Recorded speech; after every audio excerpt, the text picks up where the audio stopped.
Mateus 6, de 25 a 34. Portanto, eu lhes digo: não se preocupe com a sua vida, quanto ao comer ou beber, nem com o seu próprio corpo, quanto ao vestir. Não é a vida mais importante que a comida, e o corpo mais importante que a roupa? Observem as aves do céu. Não semeiam, nem colhem, nem armazenam em celeiros. Contudo, o Pai Celestial as alimenta. Não tem vocês muito mais valor do que elas? Quem de vocês, por mais que se preocupe, pode acrescentar uma hora que seja a sua vida, ou um côvado, ou 45 centímetros à sua altura? Depende da tradução. Porque vocês se preocupam com roupas? Vejam como crescem os lírios do campo. Eles não trabalham nem tecem.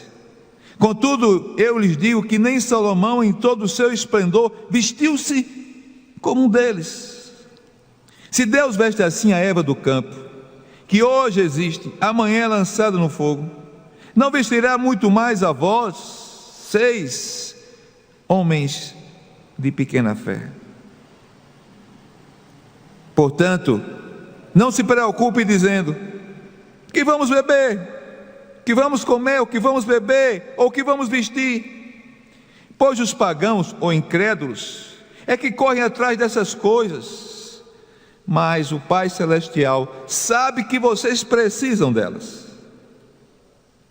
Busquem, pois, em primeiro lugar o reino de Deus e a sua justiça, e todas as outras coisas lhes serão acrescentadas.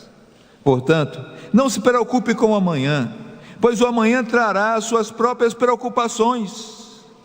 Basta a cada dia o seu próprio mal. Amém. Vamos orar, irmãos.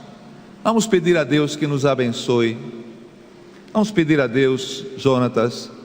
Vamos pedir a Deus, irmã Luciene, que nos abençoe e que me use apenas como porta-voz da palavra que Ele tem para a igreja nesta manhã. Oremos. Deus e Pai, usa-me, Senhor, como um porta-voz Teu, nada mais que isso, apenas como um porta-voz Teu, a falar à igreja nesta manhã. Perdoa, Pai, os nossos pecados e falhas. Olha para Jesus e não para nós, e fala aos nossos corações, em nome de Jesus. Amém. Irmãos, seria Deus exigente demais? Seria Deus exigente demais? Porque no verso 33 disse: busca em primeiro lugar quem? O reino de Deus e a sua justiça. Seria Deus exigente demais? Porque estaria interessado que nós o colocássemos em primeiro lugar? Hein, Sônia? Por que Deus está interessado que nós o coloquemos em primeiro lugar? Porque Ele tem que ser mais importante do que todas as coisas? Por quê, irmã Jessi? Por quê? Eu não sei se os irmãos já chegaram a pensar como eu pensei lá atrás. Eu pensei como Deus, uma pessoa um pouco exigente, um pouco egocêntrica. Disso há um tempo atrás. Eu já questionei isso, não verbalizei, pois eu sabia que isso fazia parte da minha visão puramente carnal e humana de Deus. Esqueci-me que Deus é provedor, cuida dos seus. Não teremos falta de nada, nem de comida, nem de bebida. O verso 25 é bem claro quando fala isso. Portanto, eu lhes digo: Não se preocupe com a própria vida, quanto ao comer ou beber, nem com o vosso corpo, quanto ao vestir. Não é a vida mais importante que a comida, o corpo mais importante que a roupa? Os discípulos de Jesus têm na vida outro objetivo, que não se compara ao dos incrédulos ou pagãos.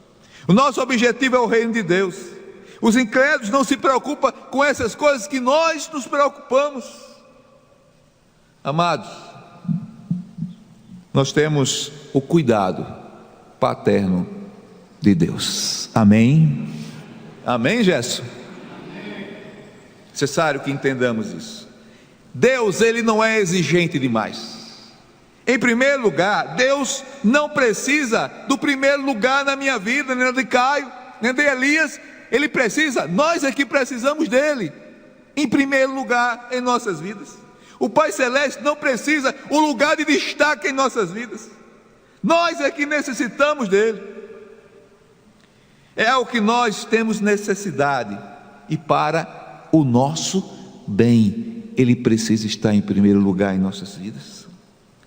Eu, como pai, por exemplo, criei 2 filhas, uma está aqui, não é? E o meu desejo para ela sempre foi o melhor. Mas eu sabia, quando ela passasse por uma fase difícil da adolescência, alguns são adolescentes, elas poderiam questionar a minha autoridade e a da mãe também. E nós orávamos por isso. E é importante entender que a Bíblia fala sobre isso. Por favor, irmã Iagonara, vamos ler juntos esse texto, bem bonito, vamos lá. Se vocês, apesar de serem maus, sabem dar boas coisas aos seus filhos, quanto mais o Pai que está nos céus dará coisas boas aos que lhes pedirem. Ou seja, se nós, humanos e pecadores, se Diana, que gosta de chamar de Diana, dá coisas boas aos seus filhos, quanto mais o Pai que está no céu, que é perfeito, que é puro, cheio de bondade. É necessário entender, irmãos, que Deus não é carente e não tem o ego inchado. A palavra de Deus, por exemplo, uma das palavras que o nome Deus tem no Antigo Testamento é El Shaddai, que significa não somente todo-poderoso, mas traz a ideia do Deus que é mais do que suficiente. Deus, irmãos, irmã Luciene, é mais do que suficiente. Ele não precisa de ser primeiro lugar em minha vida. Eu é que preciso que Ele seja primeiro lugar em minha vida. Eu é que preciso que Ele seja primeiro lugar em minha vida. O Senhor Jesus já chama a atenção para que nós não venhamos ter 2 senhores, porque iremos adorar um e dar as costas para o outro. Ou seja, ou Deus é servido com devoção total, ou Ele não é servido. Ou seja, totalmente a minha devoção é dada a Ele, ou não posso dividir com outra pessoa, com outro ser, com outro Deus, com outro Senhor. Ou eu adoro totalmente a Deus, ou eu louvo totalmente a Deus. Eu não posso louvar a Deus e a um outro ser. Eu não posso fazer isso. Deus não aceita isso. Irmão Elias, existe assim, uma multidão de senhores querendo conquistar o meu coração, o seu coração, o coração de Jessi e o coração de todos que estão aqui. Muitos querem conquistar o nosso coração, mas existe um Senhor, que é o dinheiro. O dinheiro, se Ele é nosso Senhor, não tem páreo para Ele. Nada é mais sensível no homem do que o bolso, do que a carteira onde guarda o dinheiro, do que a conta bancária. Nada é mais sensível no homem ou na mulher, no jovem, no adolescente, do que o dinheiro, irmãos. E nós não podemos ser servos do dinheiro. O dinheiro, irmãos, é um ótimo servo para nós. A Bíblia fala de homens ricos, Abraão, Isaac e muitos homens ricos. Jó, que era rico, depois perdeu tudo, Deus depois deu tudo a ele. Eram homens ricos, mas usavam o seu dinheiro para o louvor da glória do Senhor. O dinheiro é um ótimo servo, pode nos servir bem. A gente pode ser sócio de Deus, empregando o nosso dinheiro na igreja, no reino de Deus, para a bênção da nossa família, para ajudar alguns irmãos carentes. Podemos ou não podemos? Podemos e devemos. Mas ele é um péssimo patrão. Se você tem dinheiro, coloque esse dinheiro para a glória de Deus. Sirva a Deus com esse dinheiro. Adore a Deus com esse dinheiro. Não deixe que o dinheiro venha a ser patrão em sua vida, venha mandar em você. Não deixe que isso aconteça. Repito, Deus não necessita estar em primeiro lugar em nossas vidas. Nós é que precisamos tê-lo em primeiro lugar em nossas vidas. Os irmãos entendem o que eu estou dizendo? Os irmãos entendem o que eu estou dizendo? Sim, irmãos. Nós é que devemos tê-lo em primeiro lugar em nossa vida. Em segundo, a fé se apoia em alguém digno de confiança. Irmãos, estou vendo ali uma pessoa vendada pulando e uma grande mão embaixo. É interessante isso, irmãos, porque não estamos fazendo algo para que alguém assuma o controle da nossa vida, sim a proteção da nossa vida. Deus deseja nos proteger, estando em primeiro lugar, irmão Elias, irmão Ciron, irmão Romildo, em nossas vidas. Ele não quer destaque, Ele quer nos proteger. A fé do apóstolo Paulo é no caráter de Deus. Por favor, irmã Iagonara. Por essa coisa também sofro, mas não me envergonho, porque eu sei em quem tenho crido, e estou bem certo que Ele é poderoso para guardar o meu tesouro até aquele dia ou o dia final. Interessante esse texto. É a fé em quem tenho crido, ou a fé que eu tenho crido? Irmãos? É a fé em quem tenho crido. E esse quem aí é quem? É Deus, é o Senhor Jesus. Então a fé que Paulo tinha era uma fé no Senhor Jesus, no Senhor Deus. E eu não posso transformar essa fé de Deus em algo que seja puramente humano, como a denominação batista, ou como qualquer outra coisa. A fé que eu tenho tem que ser em Deus, em Jesus, nosso Salvador, ou não? A nossa fé tem que estar firmada no Senhor Deus, como a fé de Paulo. Como a fé de Paulo. Uma pessoa que é Deus, digno de confiança, que nos ajuda, que nos acolhe, que nos ama, que nos acaricia, que nos dá força, nos dá inteligência. É nele que Paulo diz que cria, e nele devemos crer. Aí eu quero fazer uma pergunta: será, irmãos, será que Bruno, desde a ponta aqui até Silvana Paula aqui, é nele que cremos? Eu não quero a resposta da boca para fora, não. Eu quero que você tire uma xerox do seu coração. É nele que cremos? É nele que cremos, irmãos?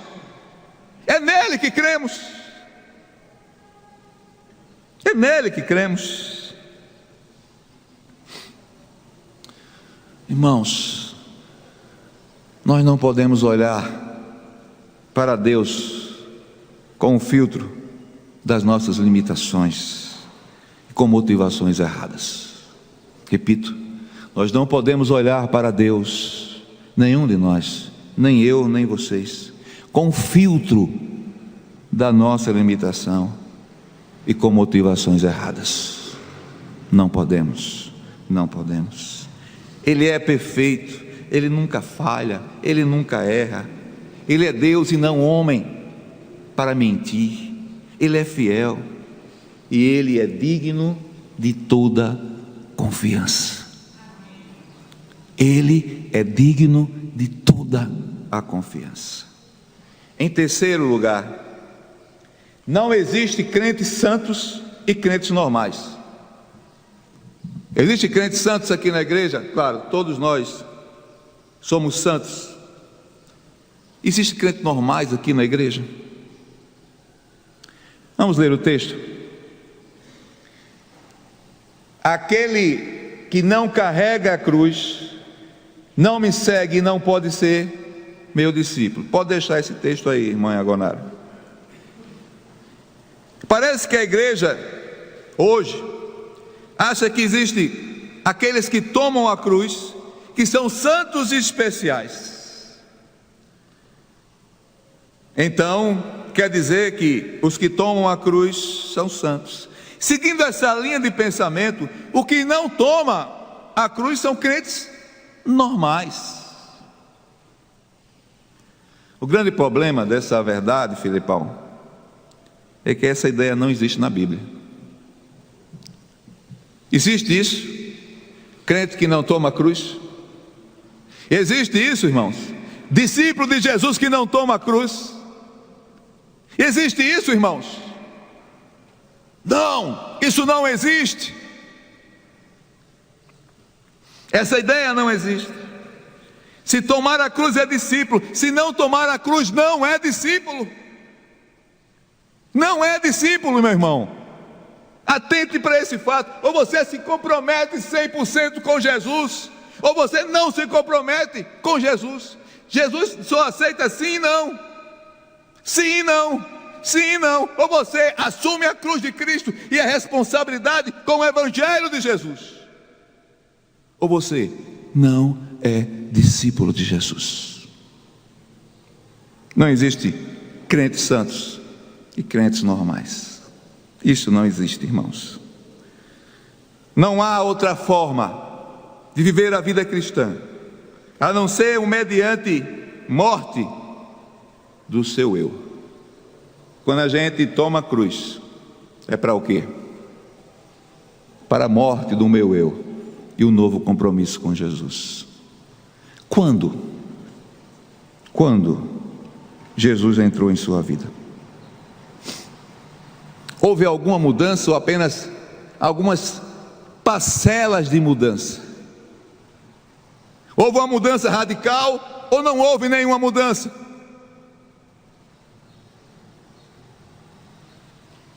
Ou Deus transformou a sua vida através da graça de Jesus, ou não transformou, apenas poucas coisas foram mudadas.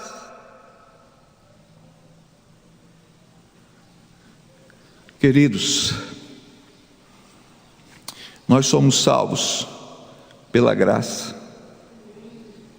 mas essa graça não é unilateral da parte de Deus, ou seja, só Deus usa a graça. O acesso à graça é por meio da fé. Por favor, o próximo texto, irmã. Eu gostaria que o irmão Filipão, junto com a irmã Vitória Raquel, lesse bem alto esse texto, por favor, vamos lá. Pela graça na qual agora estamos firmes e nos gloriamos na esperança da glória de Deus. Ou seja, nós temos acesso à graça pelo quê? Pela fé. E é a fé, como eu preguei domingo à noite, que transforma, que muda a vida. Não é fé na fé de alguém, é fé em Jesus, é experiência com o Senhor, irmão Elias. Irmão Igor, é importante entendermos isso. A fé é em uma pessoa, irmão Braz, é em Deus. Uma pessoa que devemos confiar. Se eu não crer, eu não posso acessar aos depósitos da graça do Senhor. Eu não posso acessar os depósitos da graça do Senhor. Amados, a graça de Deus não é apenas, só apenas age na nossa vida quando a gente se dedica a Ele, não. Ela reage ao comportamento cristão. Eu não posso dizer, eu fui salvo pela graça e não fazer nada, e não haver em mim nenhuma mudança. Isso não pode acontecer. O comportamento nosso deve demonstrar que eu vivo pela graça. Agora é a graça que me empurra a se comprometer com o Senhor. Irmã Poliana, é uma graça que nos ajuda a nos comprometer com o Senhor. Que tipo de compromisso temos com o Senhor? Que tipo de compromisso temos com o Senhor?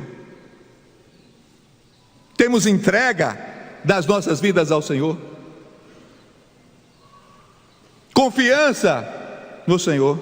Esperança no Senhor? Mudança de vida? Mordomia cristã? Eu entrego aquilo que Deus me dá. Ele dá 100 e cobra bem menos. Bem menos. É obediência, testemunho, vida santa.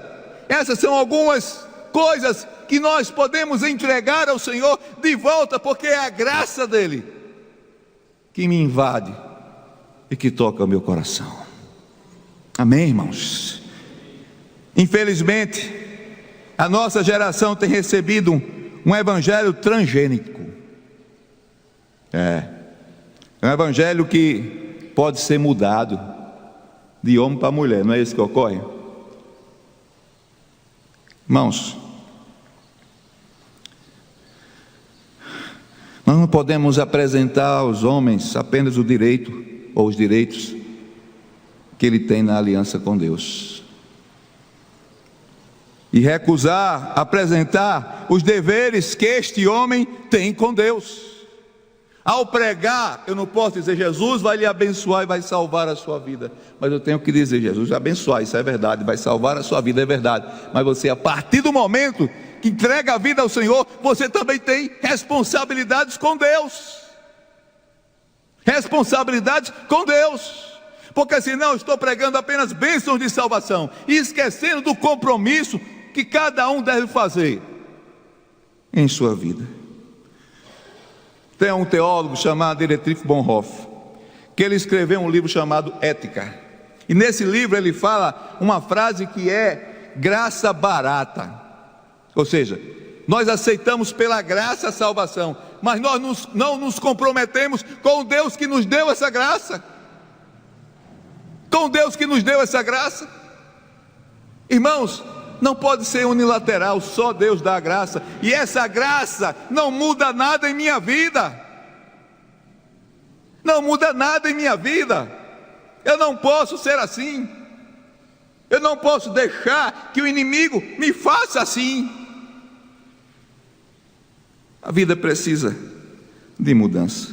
É claro que a graça é um favor imerecido, não tenho dúvida disso, isso é verdade. Nenhum de nós merecíamos a salvação.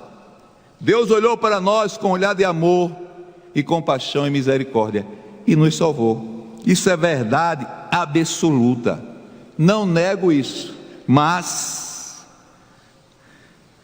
a graça me leva ao compromisso de uma nova vida. Quem está em Cristo, as coisas velhas, e eis que tudo. Como é que a gente vai buscar coisas do passado da nossa vida para uma vida que é nova? Pergunto a vocês, como é? Como é? Irmãos, nós temos que trabalhar para o Senhor depois que somos salvos. Deus nos deu dons. A Bíblia diz que pelo menos um dom Deus deu a cada um dos seus servos. Pelo menos um. Precisamos dedicar esse dom ao Senhor. Precisamos dedicar esse dom ao Senhor. A graça não é feita pelo trabalho do homem, não. Mas a graça nos leva a um compromisso de vida com Deus. Só existe, preste atenção, todo mundo, só existe um tipo de crente, um tipo de discípulo, um tipo de salvo, são aqueles comprometidos com a cruz.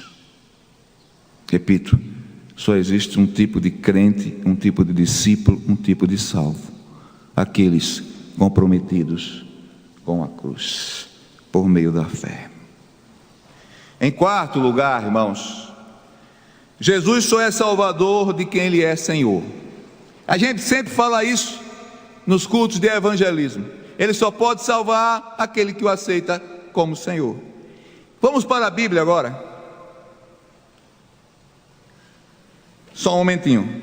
A igreja hoje passou a pregar a necessidade de a pessoa ser salva. Isso é verdade.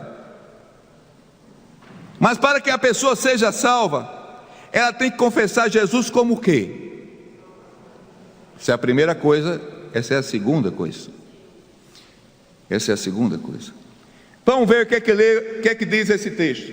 Se confessar com a boca que Jesus é o quê? Senhor. Eu tenho que confessar Jesus como Senhor. Confessar e na prática demonstrar que Jesus é Senhor da minha vida. Crer em seu coração que Deus o ressuscitou dentre os mortos, serás o quê? Pois com o coração se crê para a justiça e com a boca se confessa para a salvação. Mas antes de falar em salvação, vamos falar como Senhor. Jesus como Senhor. Porque você pode dizer, mas Ele não é nosso Salvador? Sim, Ele é o Salvador. Mas o objeto desse texto aí, o que esse texto está dizendo para a gente, é que Ele tem que ser Senhor. Ele só pode ser Salvador de quem Ele é Senhor. Hoje, atualmente, na nossa língua portuguesa, a confissão de Jesus Cristo como Senhor perdeu muito do seu valor, porque a palavra Senhor em português eu chamo quem? Por exemplo, eu chamo o irmão Cordeiro de Senhor, porque ele é um pouco mais velho que eu. Eu chamo a minha professora de senhora, porque além de ser professora, ela é um pouco mais velha que eu. Então, irmãos, a palavra Senhor se perdeu, não faz sentido. Confesse Jesus como Senhor.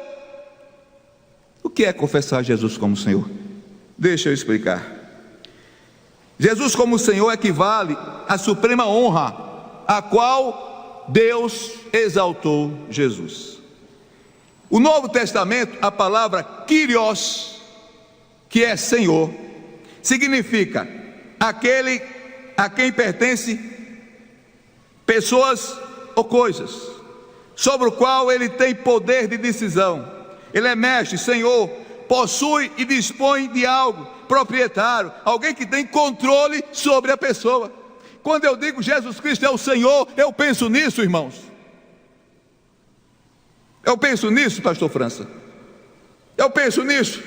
Jesus é meu Senhor. Eu penso que Ele me possui, que Ele é meu dono, dirige a minha vida. Eu penso, Tiago, nisso. Estou perguntando a Tiago. Não responde pelo irmão. Você pensa essa forma, irmão, que disse sim? Se você pensa, amém. Mas quantos pensam nisso? Jesus Cristo é o Senhor, Ele é o dono da minha vida, Ele é o proprietário da minha vida.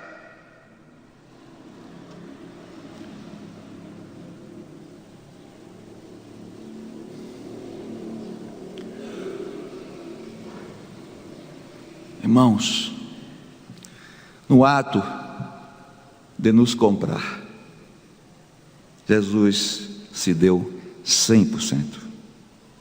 Por isso, Ele quer que reconheçamos que Ele é o nosso dono. Quantos aqui pertencem a Jesus? Quantos pertencem a Jesus? Estou falando de verdade. Quantos pertencem a Jesus? São totalmente de Jesus. As suas vidas não podem acontecer nada antes que você pergunte a Jesus.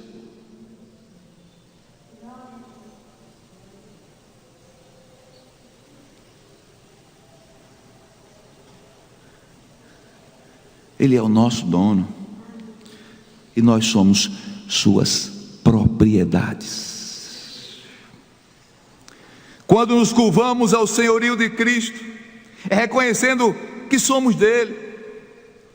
Irmãos, eu não sei quantos fizeram isso, mas nós temos que desistir de possuir qualquer coisa. A minha família é de quem? Minha esposa e minhas duas filhas. São de quem? Desculpe, são de quem? De Deus. O meu carro é de Deus, a casa que eu moro é de Deus, tudo que eu tenho pertence a Ele. Eu vivo, Eliane, sob o domínio dele. Ele me possui, eu sou servo dele, eu sirvo a Ele.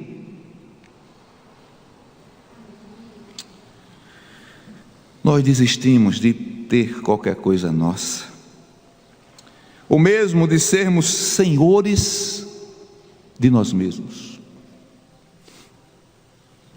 Eu não posso dizer que a minha vida me pertence. Posso dizer, irmãos? Ninguém pode. Boa palavra. Porque as nossas vidas pertencem ao Senhor, se o aceitamos. Volta o texto, por favor, Iagonara. Se com a boca eu confesso que Jesus Cristo é Senhor. Ele só pode salvar quem o aceita como Senhor, porque senão, infelizmente eu tenho que dizer isso, essa pessoa não pode ser salva. Essa pessoa não pode ser salva. Mais uma vez eu enfatizo: Deus não precisa de nós. Nós é que precisamos estar debaixo do senhorio e da sua vontade. Ele, Deus, só pode salvar alguém que o aceita como Senhor. Você já aceitou Jesus como Senhor da sua vida? Não estou falando em salvação agora não, estou falando em senhorio. Ele só pode salvar quem o aceita como Senhor. Concluindo, seria Deus exigente demais? Não. Deus não precisa ser o primeiro lugar em nossa vida. Nós é que precisamos tê-lo em primeiro lugar. Ele não precisa, Patrícia, ser primeiro lugar. Ele é suficiente, autossuficiente. Ele não precisa de nenhum de nós, nem para louvar ele precisa. Nós é que precisamos louvá-lo como Senhor das nossas vidas. Segundo, esse eu falei, o segundo, ele é digno de toda confiança. O que foi que Paulo falou em muitos textos, mas principalmente no texto de 2 Timóteo 1,12: eu sei em quem tenho crido. Eu sei em quem tenho crido. Por isso ele não se envergonhava do Evangelho, e ele estava preso naquele período. Por que ele não se envergonhava de estar preso? Porque ele sabia em quem tinha crido. Ele tinha um relacionamento próximo com Deus, irmãos. Irmãos, nós todos precisamos ter um relacionamento próximo com Deus. Em nome de Jesus, irmãos, nós precisamos ter um relacionamento próximo com Deus. Próximo. Não existe crentes mais santos que outros. Só existe crentes comprometidos com a cruz e morrendo a cada dia para si mesmo.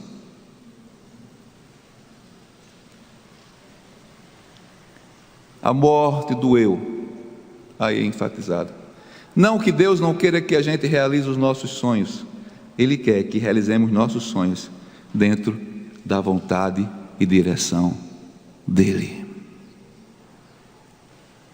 Quarto, Ele só pode salvar quem o aceita como Senhor. Amados, essa última é a maior das verdades. Só quando Jesus é Senhor, Kyrios, a quem nós pertencemos, aí Ele pode nos salvar. Que Deus nos abençoe. Que essa mensagem, não sei os que vão guardar em seus corações, mas eu orei muito para que isso pudesse acontecer. Porque eu sei, se essa última coisa que eu falei, Ele salva aquele que o aceita como Senhor, acontecer, ou já aconteceu em algumas vidas e precisa acontecer em outras vidas, vier a acontecer, você será salvo para a glória de Deus, em nome de Jesus. Curvemos as nossas cabeças, por favor. Vamos orar ao Senhor.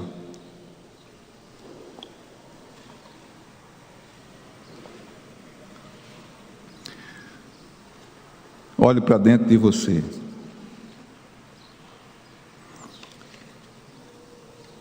E se pergunte: será que Jesus é Senhor da minha vida? Estou falando sério, irmãos.